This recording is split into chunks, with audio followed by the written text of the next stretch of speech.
Today, the topic which we are going to discuss is introduction and closure skill. Today's learning objective are the student will able to understand the meaning of micro teaching. Student will able to understand the introduction skill. Student will able to analyze and understand the closure skill to acknowledge the importance of closure skill. Now, what is micro teaching? Teaching of a small unit of content to the small group of students, 6 to 10 members, in a small amount of time. When we are talking about a micro teaching, by micro teaching, we are saying that we will call it a micro teaching when we are teaching a small unit of content to a small group of students from 6 to 10 students and teach them in a small amount of time, that is from 5 to 10 minutes, to train inexperienced student teachers for acquiring teaching skills, and micro teaching is useful for giving the training to the inexperienced student teacher for acquiring teaching skills to improve the skills of experienced teacher, and micro teaching is also useful for improving the school skills of experienced teacher who are working in schools. Dr. Allen and his group evolved micro-teaching in 1963 in America. Micro-teaching is a technique aiming to prepare teacher candidate to the real classroom settings. When we are talking about micro-teaching, we are saying micro-teaching is a technique whose aim is to prepare teacher candidates to the real classroom settings. And this definition was given by Brent and Thompson in 1996. Microteaching can also be defined as a teaching technique specially used in teachers' pre-service education. Means we are saying that microteaching is a teaching technique which is used specially when we are teaching or training pre-service teachers. Pre-service education to train them systematically by allowing them to experiment main teacher behavior. By the help of this technique, means by the help of micro-teaching, teacher candidates can experiment and learn each of the teaching skills. Means with the help of the micro-teaching technique, teacher candidates, those who are going to be teacher, can experiment and learn each of the teaching skill by breaking them into smaller parts and without encounter chaotic environment of the crowded classes. They will master those teaching skills that are required or essential for teaching the students, and the teachers will learn or master these skills by breaking it into small parts. Means the content will be divided into small units, the number of students will be 6 to 10, and the time limit will also reduce to 5 to 10 minutes, and without encountering chaotic environment of the crowded classes. Now, definition: micro teaching is a scaled down teaching encounter in class size and class time. Allen DW. When we are talking about micro teaching, it's a teaching technique or a teaching strategy where we encounter a scaled down teaching in class size and class time. In class size means the students will be reduced to 6 to 10 members only, and class time it will be reduced to 5 to 10 minutes in comparison to 30 to 40 minutes. Micro teaching is a training technique, so we are saying that when we are talking about the micro teaching, it's a training technique which requires student teacher to teach a single concept. In that, a teacher is required to teach the students a single concept using specified teaching skill, and the teacher who is teaching the students, he is required to use a specified teaching skill to a number of people, means the pupil will be from 5 to 10 only in a short duration of time, means only for 5 to 10 minutes. And this definition of microteaching was given by P.K. Pasi and M.S. Lalita. Now, micro-teaching cycle. Step 1, day. Micro lesson plan. Means we have to prepare a micro lesson plan, and it may take 2 hours a day to prepare a micro lesson plan for a particular teaching skill. Step 2, teach. Then we have to teach the micro lesson plan that we have prepared. And the teaching time to teach the micro lesson plan is of 5 minutes. Step 3, feedback session. Again, it will be 5 minutes. When we will teach the teaching skill, we will get the feedback. And the feedback session will be of 5 minutes. Step 4, replan 10 minutes. Now, on the basis of the feedback that we will get, we have to again replan the micro lesson, and the time duration that is required to replan the micro lesson is about 10 minutes. Step 5th, reteach another group 5 minutes.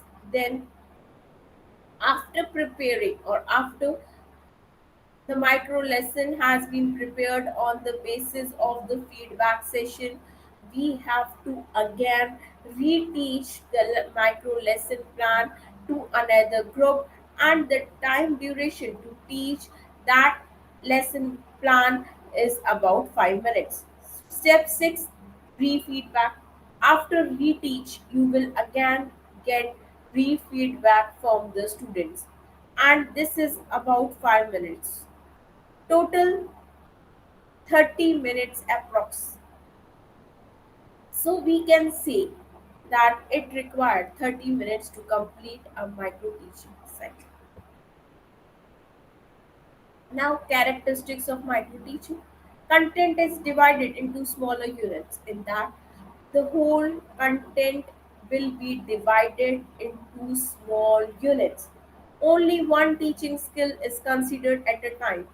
And when we are talking about micro teaching, only one teaching skill is considered at a particular time.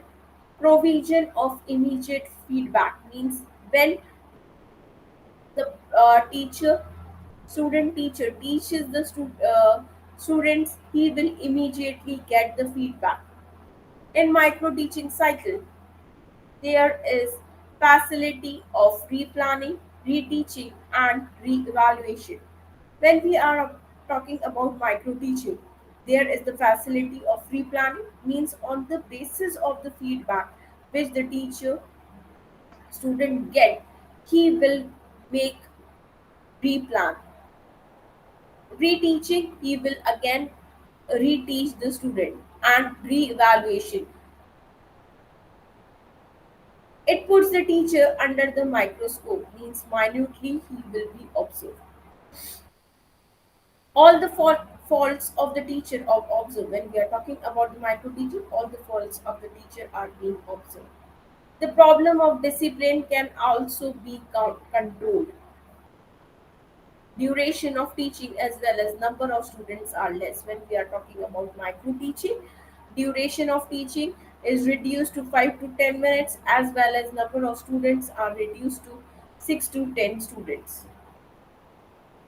Now, feedback in micro teaching. Helpful information or criticism that is given to someone to say what can be done to improve a performance, product, etc. Means helpful information or criticism is given to a person who is teaching to say in this way that what can be done to improve a performance, product, etc. The success of microteaching depends on feedback. What or which type of feedback was given by the teacher to the student? On the basis of the feedback, the student teacher will replan his teaching. It is used in various forms. In case of microteaching by the supervisor, videotape, films, TV, which are various sources of feedback. These can be the various sources of feedback. Now, advantages of microteaching.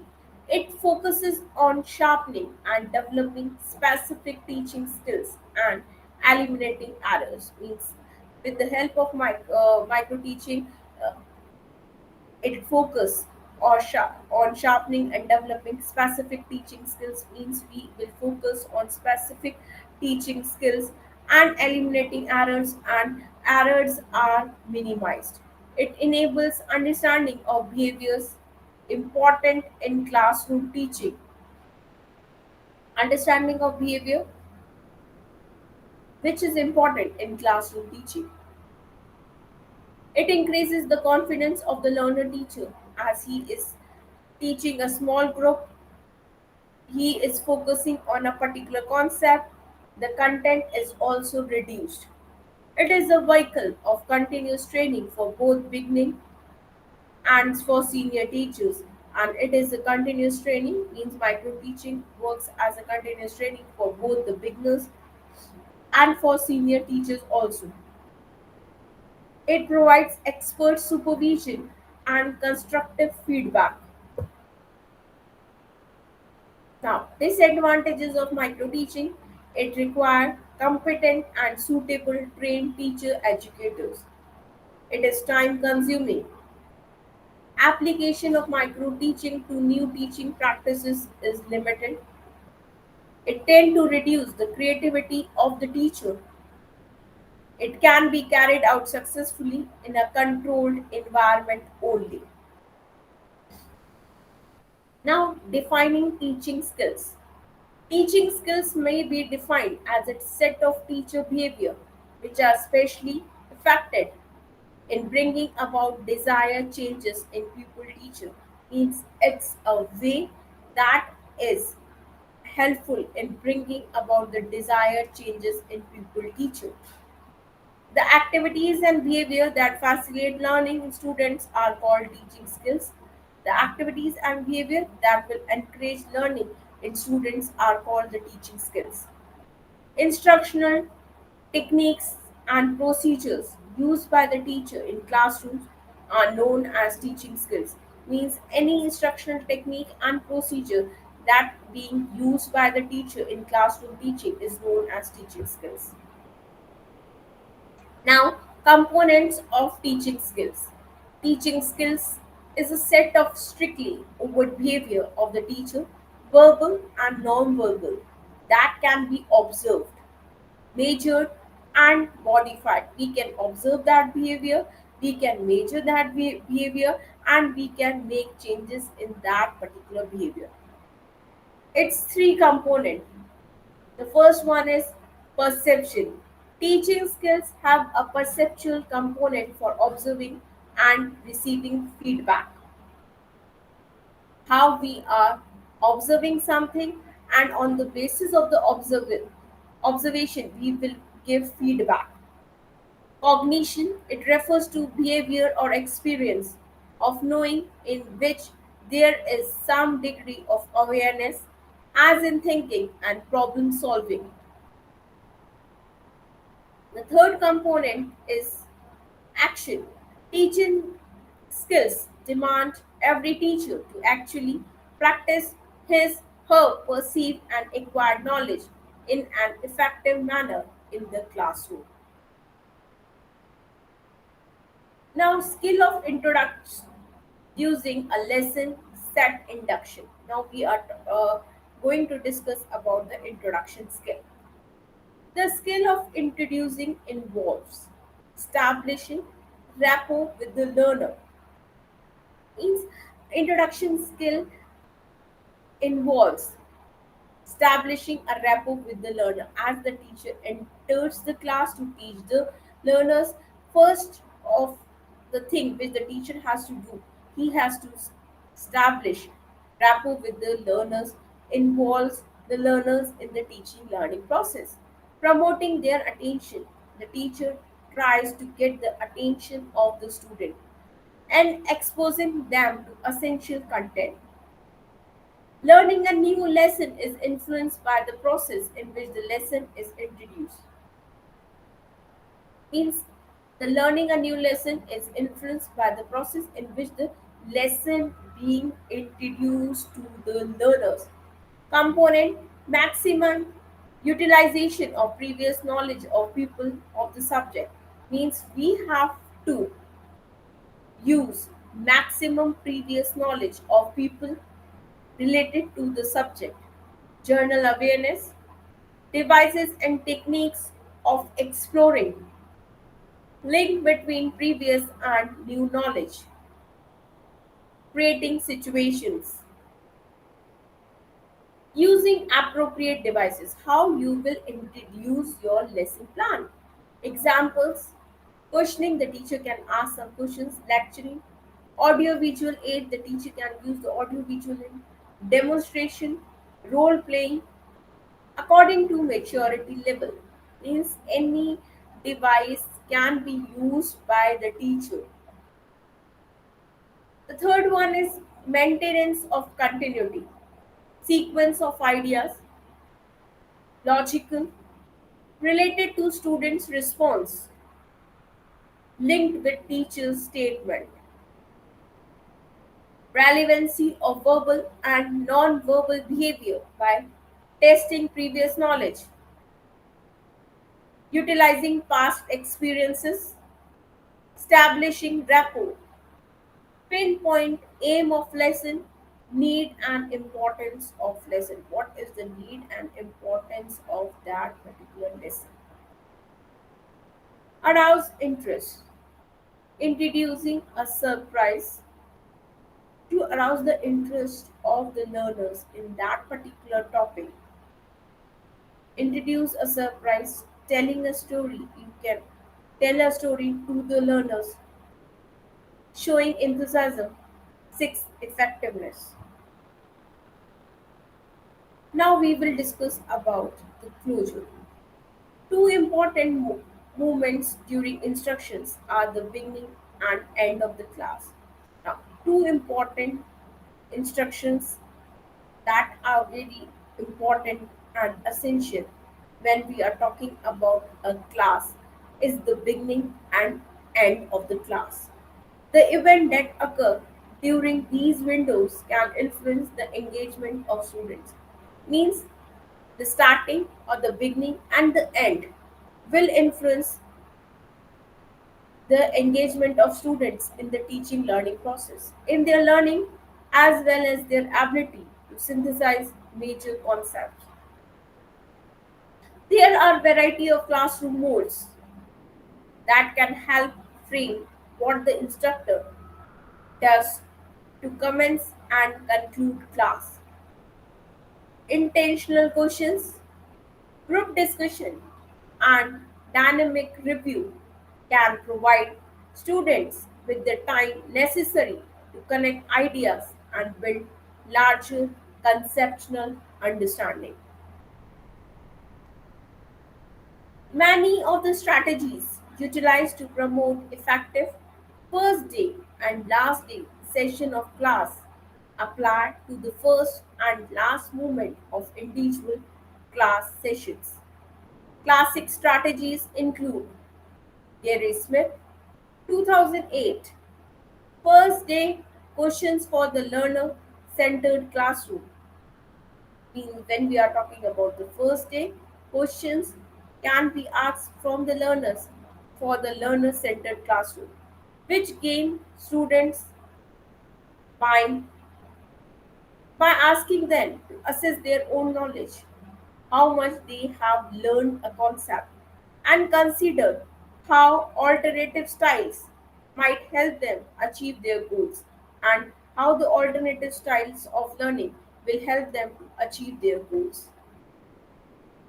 The first 5 minutes is often hurdled as the most crucial and underappreciated moment to promote student motivation and engagement. Instructor can develop a variety of strategy depending on local class culture. Ask question. Instructor present proactive questions about content. The teacher can or the instructor can present proactive questions about the content to the students or concepts at the beginning of class, or can ask different concepts as he will start the class, which can catch students attention, and he is doing that so that he can catch the attention of the students and privilege their contribution to learning, and can privilege the contribution of the students to the learning before the instructors.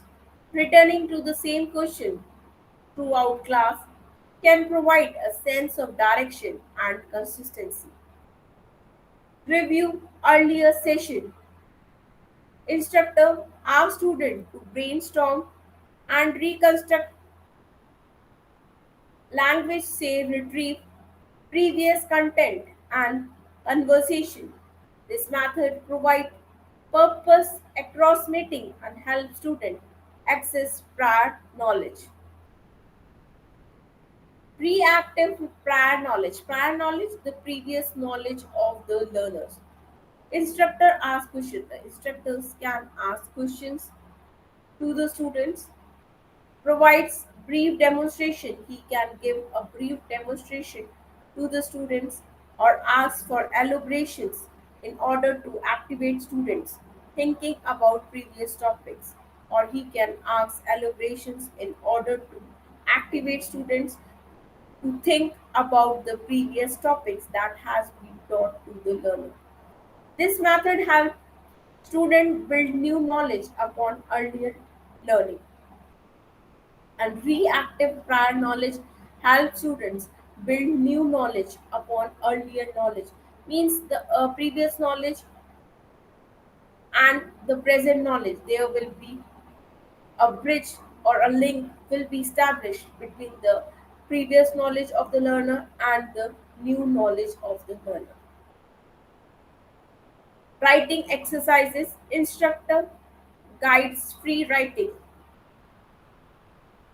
First 1 minute paper or response to promote to help students focus on past and future topic.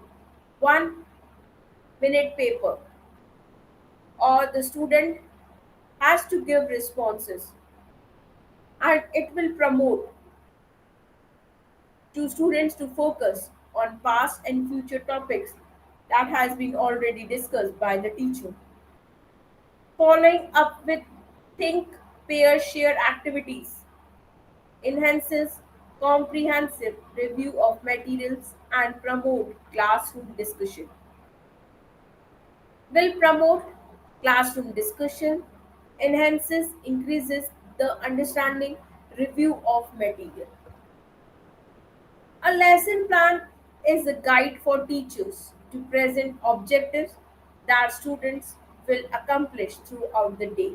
So, a lesson plan is a guide for teachers, and with the help of the lesson plan, he can present that these are my objectives and these are the objectives that I have to accomplish throughout the day.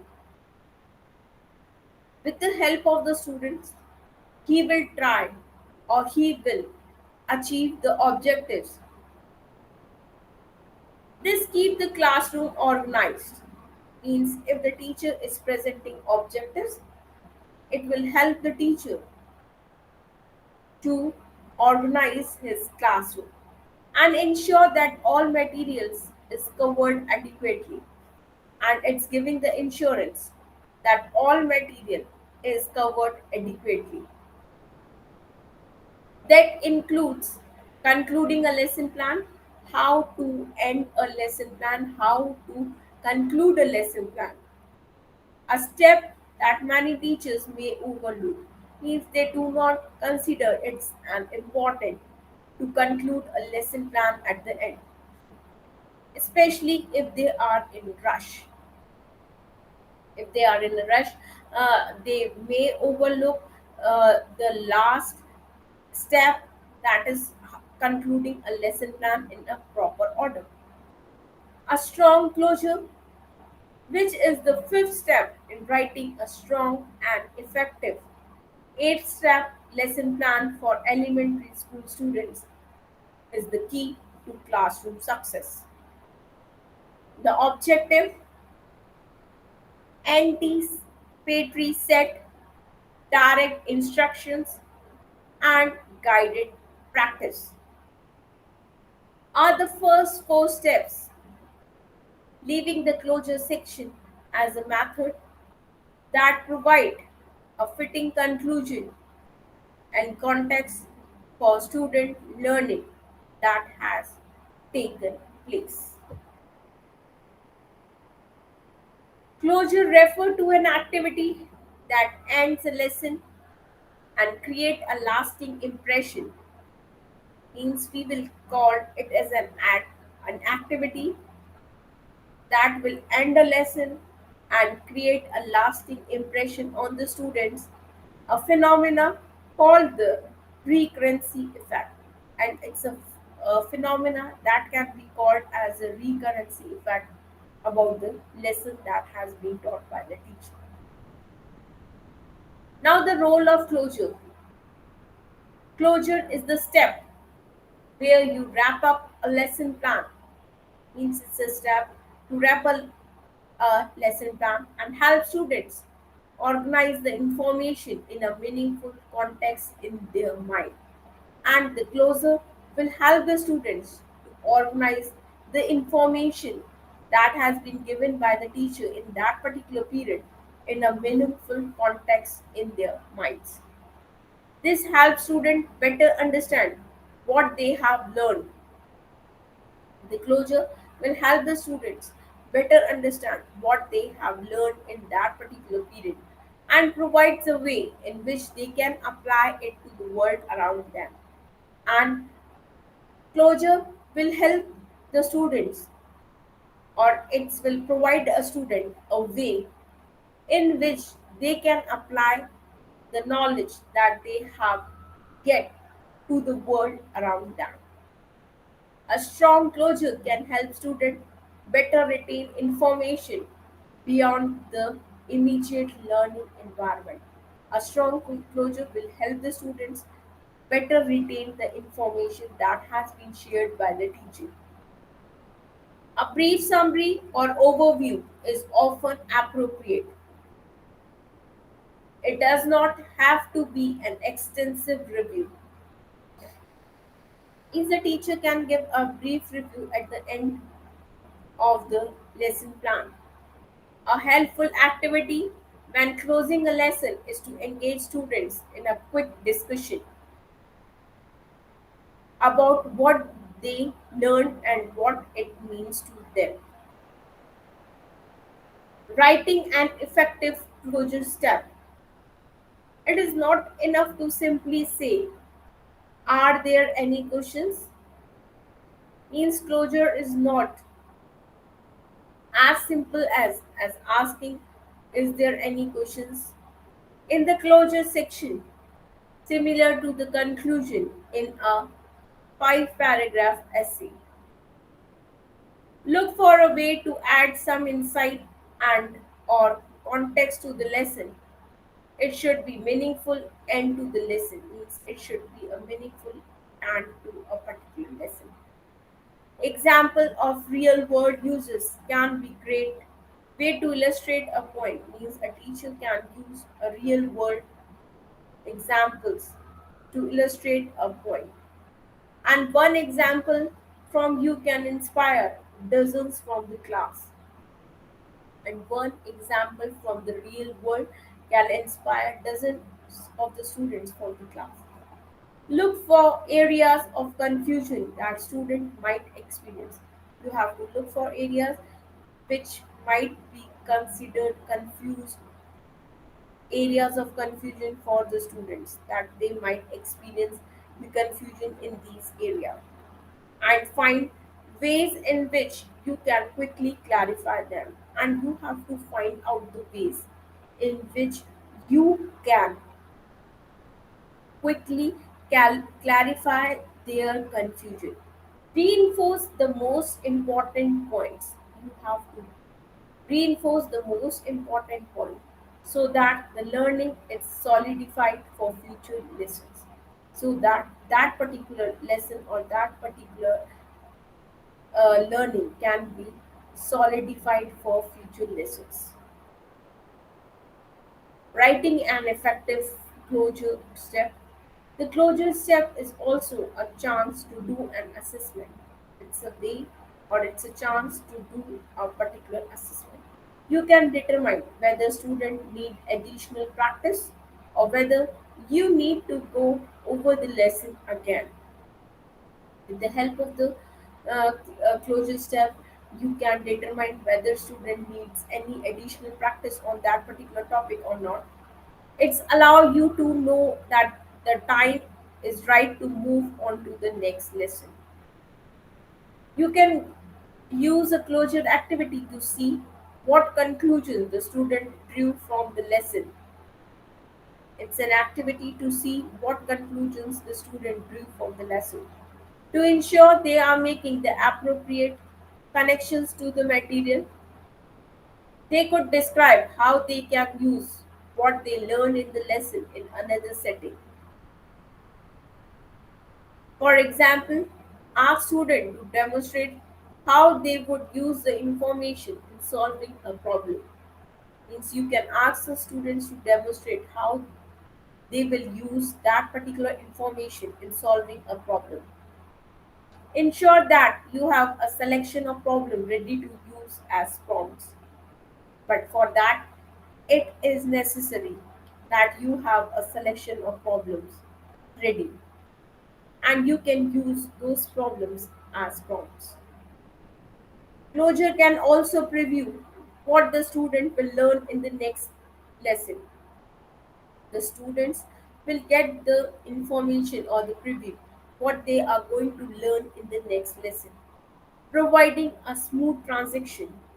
This helps students make connection between what they learn from day to day. Now, examples of closure.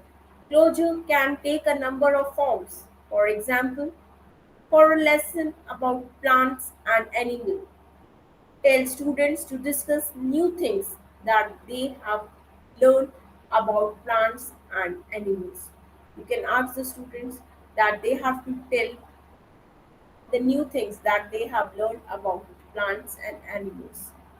This should produce a lively conversation where students can meet in small groups or as an entire class, depending on what is best for your particular group.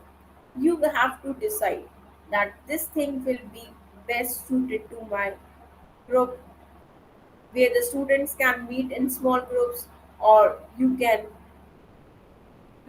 create or produce a lively conversation of the entire class. Alternatively, ask students to summarize the characteristics of plants and animals and explain how they compare and contrast. Have students write examples on the board or in their notebooks. Other possible closure activities include asking information from the lesson they think they will find important 3 years from now and why. You can ask students what information you will consider as important 3 years from now and why. This would work better with upper primary grade students, and this activity will be better when we are teaching upper primary grade students. Using exit tickets, have students write what they have learned. as well as any questions they might still have. On a slip of paper with their name, you can ask the student to write a question, and on a slip of paper, in that, after writing the question, they have to write their names also. As they lead the class, they can place their responses in bins labeled as to whether they understood the lesson, need more practice or information, or need more help. You can label these bins stop, go, or proceed with caution. Asking students to summarize the lesson. You can ask the students that they have to summarize the lesson as they would explain it to a classmate who was absent. Give them a couple of minutes and then either have them turn in the summarize, or you have to read or have a few present your writings to the class. You can also have students write several yes no questions of key points from the lesson. Then pose the questions to the class for a quick thumbs up or thumbs down for each one. These yes no questions will show how well the class understood those points. If there is confusion, you will know which point of the lesson you need to clarify or reinforce. Teachers use closure to check for understanding and inform subsequent instruction. A teacher can check how much they have understood a particular concept.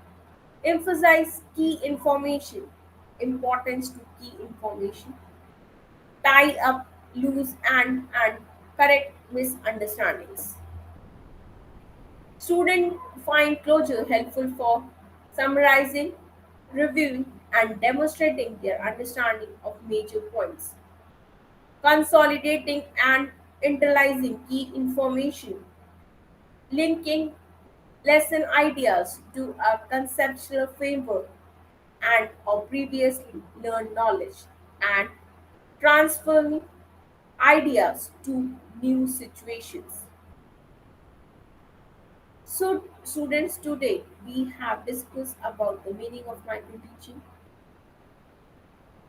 the microteaching cycle, then we have talked about the teaching skills, then we have discussed about the introduction and the closure skills. For further reading on these topics, you can refer these references. Now, let us discuss some MCQs, as MCQs are the best way to know the learning outcomes of the students, how much they have understood a particular concept. Now, the first one, micro teaching started in. Micro teaching started in which particular year? Options are A 1960, B 1965, C 1976, or it's D 1963. So these are the options, students. Now you have to select the correct answer on the basis of the given choices, and the correct one will be 1963.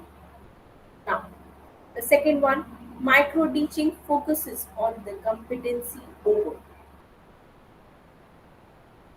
Options are A method, B skills, C content, or it's D none of the above given choices. So on which thing the micro teaching is focusing?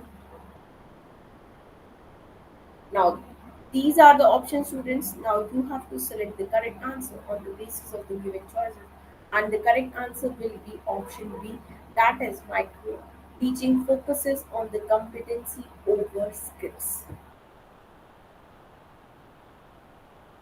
Now the third one, who stated that micro teaching is a scaled down teaching encounter in class size and class time? So, who has given this particular definition? And that definition is saying that micro teaching is a scaled down teaching encounter in class size, where we reduce the class size and class duration is also reduced. Now, the options are Allen DW, B. Bacon, Alexander, or it's Jackson.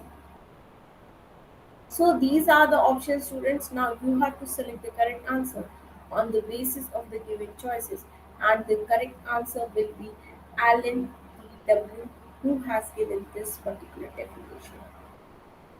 Now the next one, what is the merits of micro teaching? Now you have to tell the merits of micro teaching. Options are feedback, help and improvement of method of teaching. With the help of the feedback that we will get, we will able to improve our method of teaching. Due to shortage of time, you divide the lesson plan into small units and thus gain mastery over the content.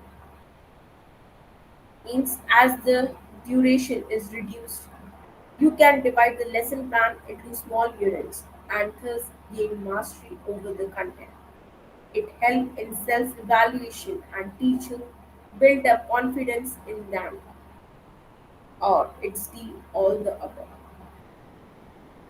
So students, these are the options. Now you have to select the correct answer on the basis of the given choices, and the correct answer will be option B. That is all of the above are the merits of the mind. Now the next one, dash may be defined as a set of teacher behavior, can be defined as a set of teacher behavior which are especially effective in bringing about desired changes in pupil teacher. Now, which are especially effective means with the help of that we can make or bring effective changes in desired behavior of the pupil teacher. Options are teaching skills, B practice skills, C learning skills, or it's D student skills. So these are the options, students. Now you have to select the correct answer on the basis of the given choices, and the correct answer will be option A, that is teaching skills.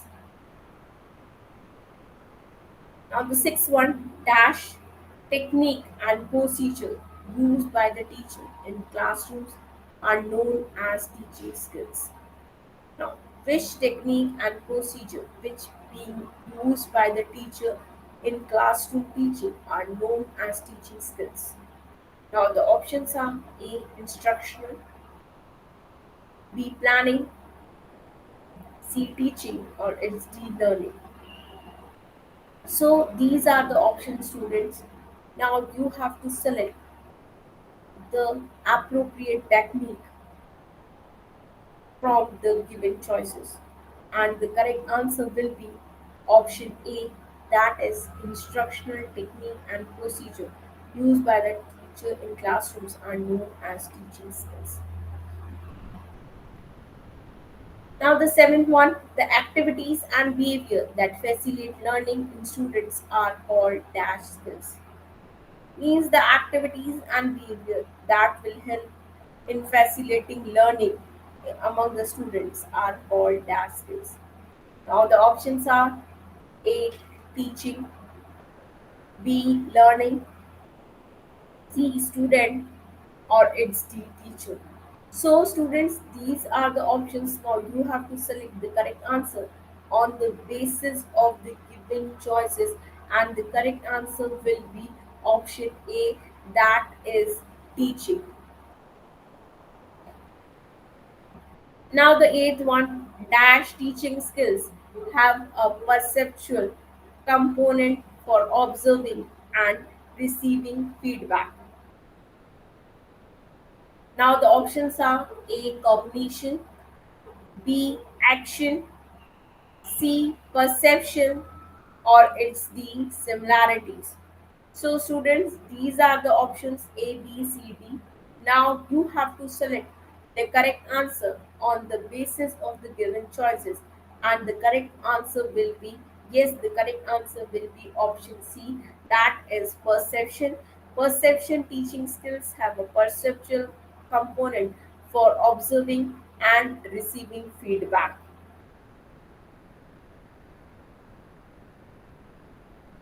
Now the ninth one, dash refers to the behavior or experience of knowing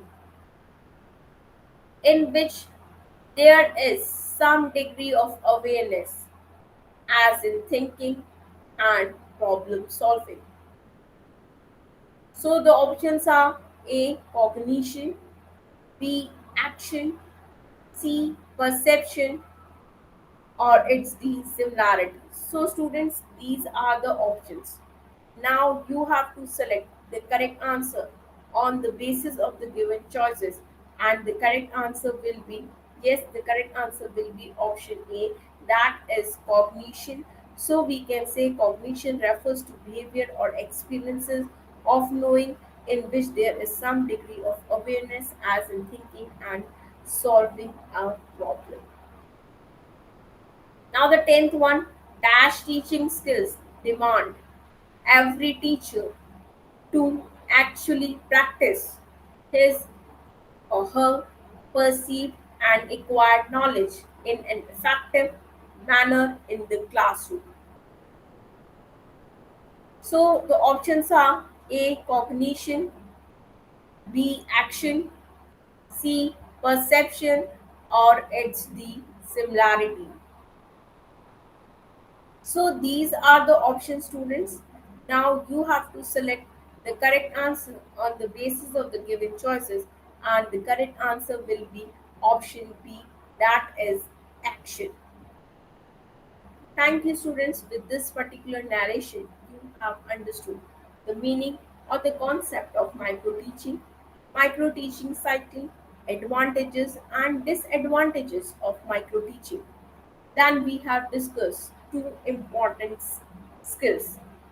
The one is will be used by the teacher, how to introduce a lesson, and the second one is that how the teacher has to end up the lesson. The one is introduction skill and the other is the closure skills. These skills are very essential during a teaching learning process. You will understand the introduction skill, what are the components of that, what is the closure skills, and why the closure skill is so much important. Thank you, students. Thank you so much for your patience listening.